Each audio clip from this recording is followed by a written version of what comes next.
दिन में एक बार मखलूक से होना बोल दिया तो तुमने अपने पूरे दिन की मेहनत में आग लगा दी। क्या लगा दी? ये फरमाते थे कि तुमने ऐसा है जैसा बारूद के ढेर में चिंगारी दिखा दी हो, तो नहीं ना बचेगा कुछ। ईमान का बनाने में इस जबान का काम है। जो आंख देख रही है उसका इस जबान से इनकार कर दो, बस। ला इलाहा का मतलब यही है।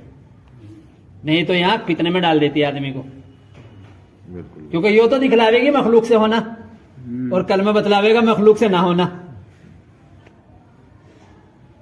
जबान आंख क्या दिखलावेगी?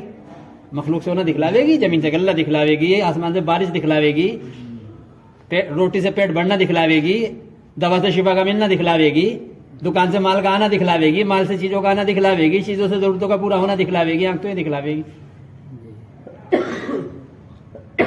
और अगर जबान से भी यही बोल दिया फिर कलमे की क्या जरूरत है? जरूरत ही नहीं है कलमे की। जो आंख से देख रहे वही जबान से बोल रहे, फिर कलमे की जरूरत क्या है? बल्कि जो आंख देखे उसका जबान से इनकार करो, यह है कलमा। आंखों देखी का अगर इनकार नहीं किया तो इस्लाम में दाखिल नहीं हुआ। ला इलाहा अगर नहीं कहा, किसी से कुछ नहीं होता, तो इस्लाम में दाखिल हो गया। अगर दिल से इसकी गवाही नहीं दी है और इसको सच्चा नहीं जाना और जब आज से इसका इकरार नहीं किया कि अल्लाह के गैर से कुछ नहीं होता, तो इस्लाम में कहां दाखिल हुआ? सबसे पहली शर्त तो यह है इस्लाम में दाखिल होने की, कायनात की सारी शक्लों का इनकार करो खुदा की कुदरत के मुकाबले पर। ला इलाहा का मतलब यह है। ला इलाहा का मतलब यह है। मेरे दोस्त बुजुर्गों, कर अल्लाह रहे हैं अपनी कुदरत से, और हम कह रहे हैं नहीं भाई, फला ने कर दिया, मोदी ने कर दिया, योगी ने कर दिया, हुकूमत ने कर दिया। मस्जिदों में बैठ के और नबी पाक सल्लल्लाहु अलैहि वसल्लम के मिंबर से ये कुफ्र और शिर्क समझाया जा रहा है। क्यों? ईमान तो सीखा नहीं है। ईमान सीखे बगैर अमल में और कुरान में लगे हैं। और साहब यूं कहते हैं तालम अल ईमान कबल सुम्मा तालम अल कुरान। हमने पहले ईमान सीखा, बाद में कुरान सीखा। ईमान सीखना अलग चीज है, कुरान सीखना अलग चीज है।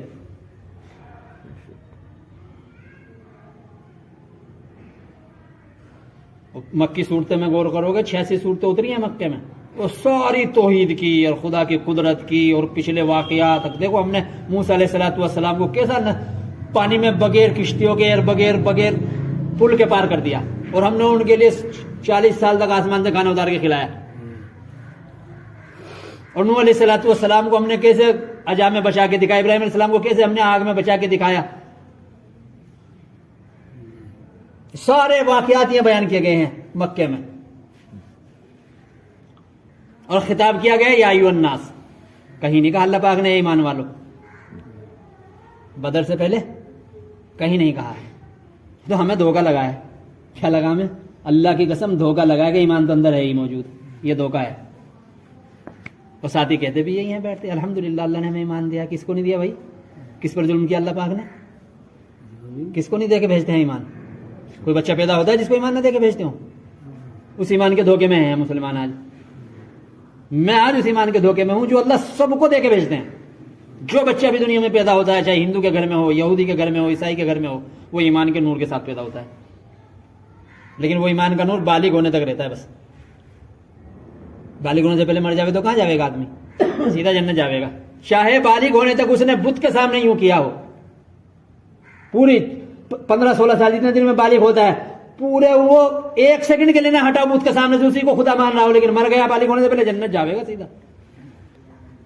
अरे नहीं जाएगा? और बालिग होने के बाद अगर सारी रात सजदे करता और अल्लाह के गैर से होना बोलता हो, यूं कहता हो नहीं अल्लाह के गैर से भी होता है, तो जहन्नम जाएगा। समझ रहे बात को? क्योंकि अल्लाह ताला फरमाता है अल्लाह सारे गुनाह माफ कर देंगे जिनको हम गुनाह समझ रहे, जिनको हम खराब अमल समझे है ना, वो गुनाह है, खराब अमल नहीं है। खराब अमल का हमें पता ही नहीं किसे कहमें, बुरे अमल का हमें पता ही नहीं है किसे कहमें। ये चोरी, डाका, शराब, ये गुनाह है। अल्लाह ने फरमाया अगर तुम्हारे ये गुनाह आसमान तक भी लग जावे ना, मुझे माफ करना कोई आसान मुश्किल नहीं है, माफ कर दूंगा। माफी मांगोगे माफ कर दूंगा। लेकिन शिर्क, अगर मेरे रब होने में जरा सा भी शक किया है, एक जर्रे के बराबर भी शक किया है मेरे रब होने में, हमेशा की जहन्नुम में डालूंगा, निकालूंगा नहीं वहां। अगर जर्रे के बराबर भी शक है अल्लाह की रबूबियत में कि अल्लाह रब है, जिसका इकरार करके आए हैं ना आलम अरवा में से। आलम अरवा में अल्लाह ताला ने सारी रूहों को शक्ल अता फरमाई, सारी रूहों को पहले आदम अलैहिस्सलाम की पेट से निकाला, फिर शक्ल अता फरमाई, फिर उनके सारे जिस्म की जरूरतों को अपनी कुदरत से पूरा किया। आंख में रोशनी चाहिए थी, रोशनी किस दी, जबान पर बोलना चाहिए था, बोल दिए, हाथों पैरों को ताकत चाहिए थी, ताकत दी, कानों से सुनना था, सुनवाया, दिमाग को सोचना था, इसमें दिमाग में ताकत दी सोचने की, और सारी जरूरतें जिस्म की पूरी करके अल्लाह को पहचानने के लिए किसी की जरूरत नहीं है, किसी की जरूरत नहीं है अल्लाह को पहचानने के लिए। ये याद रखना, ये भी धोखा है कि यार कोई तो हो ना, सब धोखा है ये।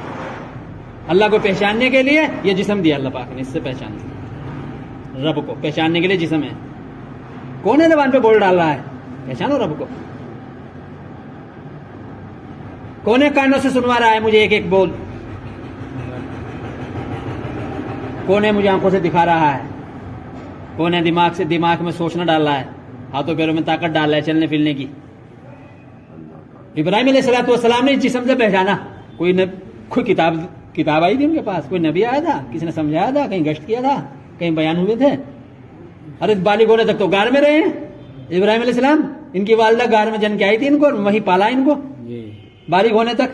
एक रिवायत में 14 साल, एक रिवायत में 17 साल वहीं रहे, लेकिन अपने जिस्म पर अपना दिमाग लगा रहे थे।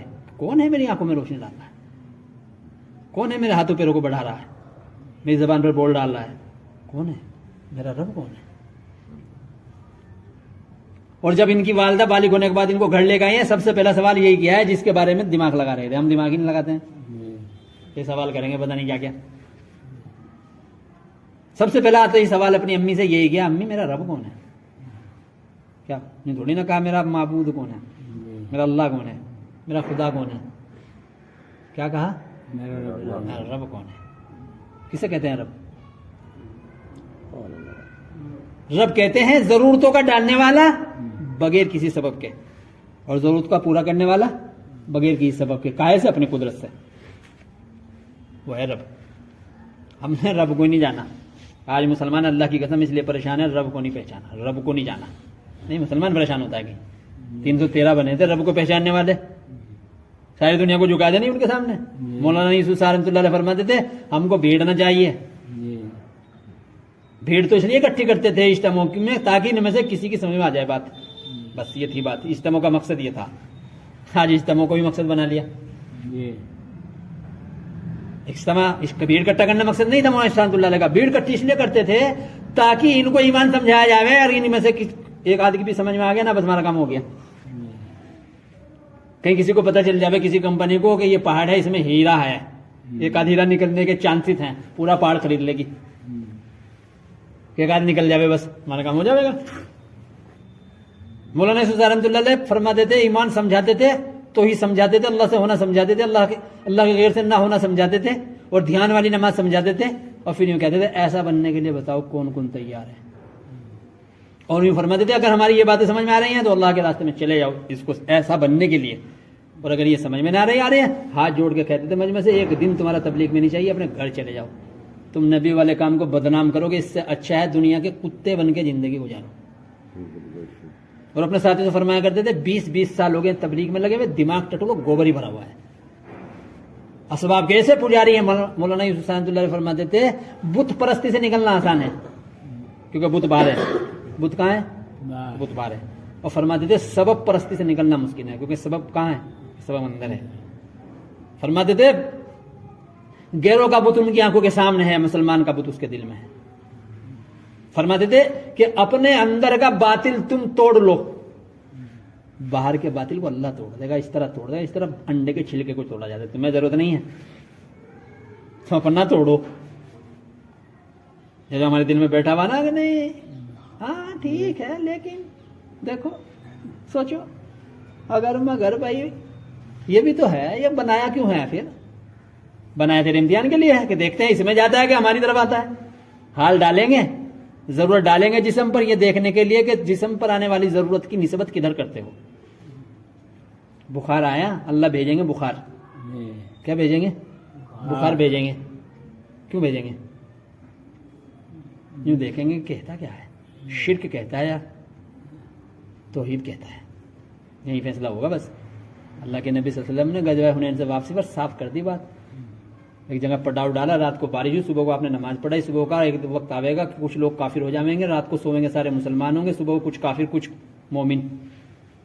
साहबा हिल गए सारे, हमें तो कुछ होता ही नहीं, ईमान सीखा ही नहीं, है ही नहीं। अभी तो हम इस्लाम में दाखिल हैं, बस ईमान कहाँ सीखने पे ही नहीं आए अभी।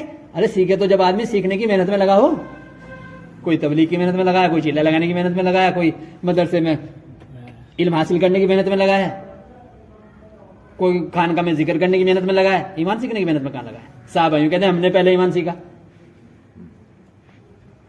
ताबईन की, हजरत ताबईन की जमात को देखा, हजरत अब्दुल्लाह इब्न उमर रजी अल्लाह ताला अन्हु ने कुरान सीख रहे हैं।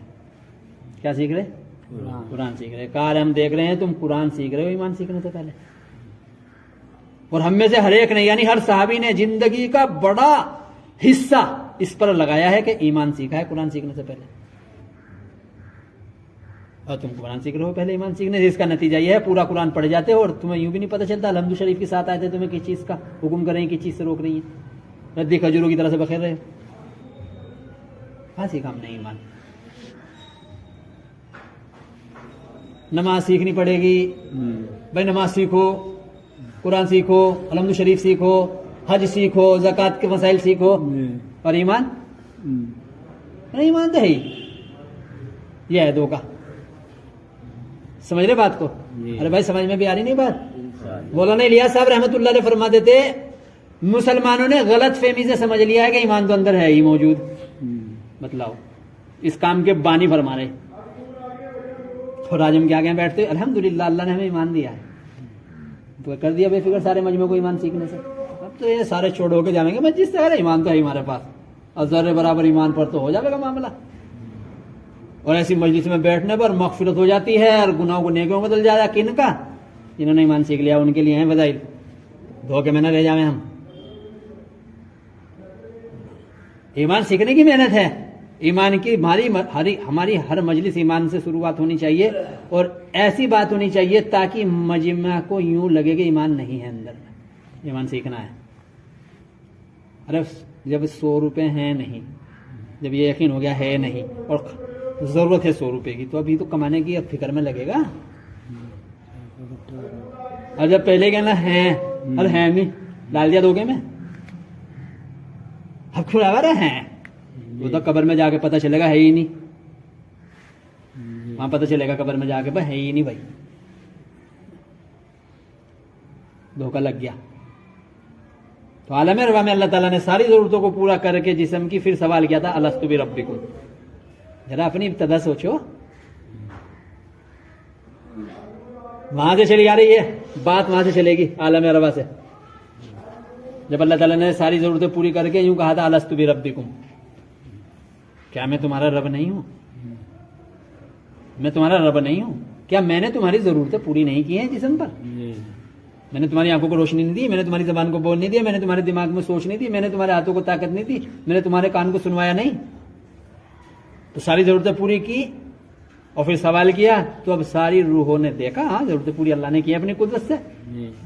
कान से सुनवाने के लिए कोई मशीन नहीं लगानी पड़ी, आंख से देखने के लिए कोई चश्मा नहीं लगाना पड़ा।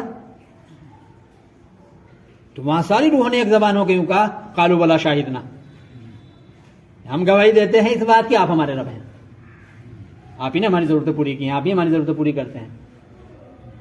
अल्लाह ताला ने फरमाया कि यहां कह रहे हो, अब तुम्हें डालेंगे हम जहान में, जहां तुम्हें तुम्हारी जरूरतों का पूरा होना कहां से दिखलावेंगे? सबब से दिखलावेंगे। वो करेंगे हम अपनी कुदरत से और देखेंगे तुम्हारी जबान के बोल क्या हैं, बस उस पर होगा फैसला। अब मेरे भाई दोस्तों बुजुर्ग अजीजों, फिर अल्लाह ताला ने माँ के पेट में 5 महीने तक, 4 महीने के बाद जब रूह डालते हैं 5 महीने तक अपनी कुदरत से पाल के दिखलाया, हर जरूरत पूरी करके दिखलाई। और पैदा हुआ तो इसकी माँ की छातियों में दूध डाल के दिखलाया। अभी बच्चा पैदा नहीं हुआ था, अभी आधा घंटा पहले तो दूध था नहीं, वही नहीं खा पी रही थी जो पहले खा पी रही है। अब कहां से आ गया दूध? कोई कहा जी खाओ खिलाओ पिलाओ भाई दूध उतरेगा, खिलाने पिलाने से उतरेगा। और खाने पीने का वही शैतान ने हमें शिर्क पे लगाया हुआ है। अरे पहले नहीं खा रही थी इसकी अम्मी, वही खिला, वही खा रही थी जो खा रही है। पहले क्यों नहीं उतर रहा था दूध? और अभी 2 साल के बाद देख लेना, सब खिलाना उतर जावे तो कहां से आ रहा है? अल्लाह भेज रहे हैं, अपने कुदरत से भेज रहे हैं। बच्चों को दूध भिजवा दिया। मेरे दोस्त बुजुर्ग अजीजों, अगर ईमान ना सीखा, कब्र में किसी चीज का सवाल नहीं होगा। कब्र में सबसे पहला सवाल यही होगा जिसका इकरार करके आए हो, वो बताओ यहां क्या बना है। जो यहां बनेगा वो कब्र में जाएगा, वो नहीं जाएगा आलम रवा का। वो तो यही आदमी खो देता है बालिग होते ही। हाँ, अगर बचपन में ईमान सीख लिया हो, माँ बाप ने सिखाया हो ईमान, अल्लाह से लेना सिखलाया हो, तो बात दूसरी है। नहीं तो बालिग होते ही वो ईमान का नूर अल्लाह ताला छीन लेते हैं। ईमान सीखो मेरे दोस्त बुजुर्ग अजीजों। जब आदमी के अंदर ईमान आवेगा ना, ईमान आवेगा, तो जो भी कोई जरूरत इस पर अल्लाह ताला डालेंगे, इसका ध्यान पूर्ण अल्लाह की तरफ जाएगा। बस ये पहचान है ईमान की, दूसरी कोई पहचान बाहर से नहीं बता सकता। ना दाढ़ी बता सकती, ना टोपी बता सकती, ना कुरान का पढ़ना बता सकता, ना चिल्ला, ना 4 महीना, कुछ नहीं बता सकता ईमान। ईमान बतावेगा ध्यान, ईमान बतावेगा ध्यान। अगर जरूरत के आते ही ध्यान अल्लाह की कुदरत की तरफ से लगा कि ये तो अल्लाह लाए अपनी कुदरत से, तो समझ लो ईमान है। और अगर अल्लाह के गैर की शक्लों की तरफ ध्यान गया कि यार ये तो बुखार हुआ है, रात नहा लिए थे ठंडे पानी में, तो खुदा की कसम ईमान नहीं है इसके पास। समझ लेना। पेट में दर्द हुआ है, या चावल पता नहीं कैसे बना लिया तुमने, रात तो पेट में दर्द हो गया चावल खाने से। कहाँ ईमान? अब मैं अपने जुमले देखूं सारा दिन के, यार मोदी ने मुसीबत में डाल दिया मुसलमानों को, और योगी मोदी की हुकूमत जब से आई है मुसलमान परेशान है। खुदा की कसम ये कुफ्र का जुमला है। यूं भी कहेंगे पत्ता नहीं हिलता अल्लाह के हुक्म के बगैर। मोदी हिल जाएगा अल्लाह के हुक्म के बगैर, मोदी बादशाह बन जाएगा अल्लाह के हुक्म के बगैर? नहीं बनता। अल्लाह, वो तो अल्लाह मुसल्लत करते हैं, अल्लाह मुसल्लत करते हैं। और मुसलमान फिर उसी उल्टी चाल पर है, मुसीबतें बढ़ाई जाएंगी। सही सोच रहे होंगे ना, मुसीबतें घट जाएंगी धोखे में है। जितना इन जुमलों को बोला जाएगा, अल्लाह के गैर से होने को बोला जाएगा, उतना खुदा मुसलमानों पर मुसीबतें बढ़ाते जाएंगे। याद रखना। और अगर ईमान सीखने पे ना बोटी बोटी करवाई जाएगी। हाँ, कुछ लोगों ने अगर ईमान सीखने पे आ गए और कुछ लोगों ने ईमान बना लिया और अल्लाह से अपना ताल्लुक पैदा कर लिया और अल्लाह की कुदरत का यकीन जम गया अंदर में, बस फिर सारी दुनिया आ जाएगी, सारी दुनिया इनका कुछ ना बिगाड़ सकेगी। नहीं तो मेरे दोस्तों मोहम्मद शांतुल्लाह ने फरमाते थे बोटी बोटी काटती जाएगी। बनी इसराइल, और कुरान से बतलाया है, बनी इसराइल ने जब अल्लाह के गैर से होना बोलने लगे किसी से होता है और मुल्क माल के रास्ते से ही इज्जतें मिलेंगी और मुल्क माल नहीं होगा तो कैसे होगा, जैसे पर आए तो फिरौन को जब मुसल्लत किया है, नबियों की औलाद थी, हम क्या पिद्दी ना पिद्दी के 100 रुपए,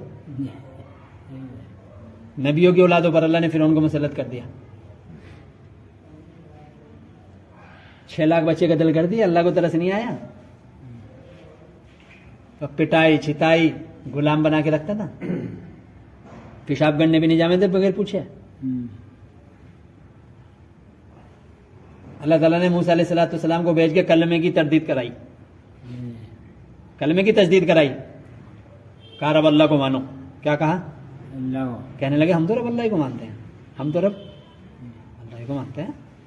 बनी इसराइल कहने लगे, आज हम कहते हैं हाँ हम तो मानते हैं। अल्लाह ताला ने फरमाया कि ये ज़बानी बोलनी चलेंगे, अगर रब अल्लाह को मानते हो तो अपनी ज़रूरतें नमाज से जोड़ो। अपने किसी ज़रूरत में तुम्हें किसी के पास जाने की ज़रूरत नहीं है, किसी हाकिम के पास जाने की ज़रूरत नहीं है। नमाज पढ़ के हमसे कहो। 25 साल लग गए इसी में, कलमा और नमाज बनाने में। हम लगे चिल्ला 4 महीना बना दें। कितने बार 4 महीने लगे, कितने चिल्ले लगे, कितने गश्त हुए। 20 साल हो गए गश्त नहीं छूटा, 20 साल हो गए 3 बना क्या? अरे बना क्या अंदर में? जहां जरूरत आती है अल्लाह के रास्ते में जाकर अल्लाह के कैसे सवाल करता है, ये बना तो ये बना। नमाज से मसला हल कराने की तरफ आया। मौलाना यूसुफ रहमतुल्लाह अलैह फरमाते थे जब कह रहे हो रब अल्लाह है तो फिर तुम्हारा अल्लाह से लेने का रास्ता नमाज होना चाहिए। और जब नमाज से ले लो, अब दो रास्ते हैं, कमाओ या ना कमाओ। पहले नमाज से ले लो, लेना सीख लो। साहबा ने पहले नमाज से लेना सीख लिया था, नहीं तो ये कमाई धोखे में डालेगी, झूठ में डालेगी, मिलावट में डालेगी। अगर ईमान नहीं सीखा, नमाज से लेने पड़ना है। इसलिए मेरे भाई दोस्तों बुजुर्ग, जो अगर मौलाना इस्लाम फरमाते थे मुट्ठी भर आदमी चाहिए हमें, कितने मुट्ठी भर आदमी चाहिए। और इन फरमाया जा रहा तुम मानते नहीं हो, अन्नी में ही तो मैं इन सारी दुनिया वालों को चैलेंज कर दूं, आओ ले आओ अपनी सारी ताकत को हमारे घर पे आजमा लो, जितने तुम्हारे बम एटम है सब डालो हमारे घर। हमारा एक बाल बांका नहीं होगा। हम नमाज पढ़ के बद्दुआ करेंगे, तुम्हारा एक बाल सर पे बचेगा नहीं।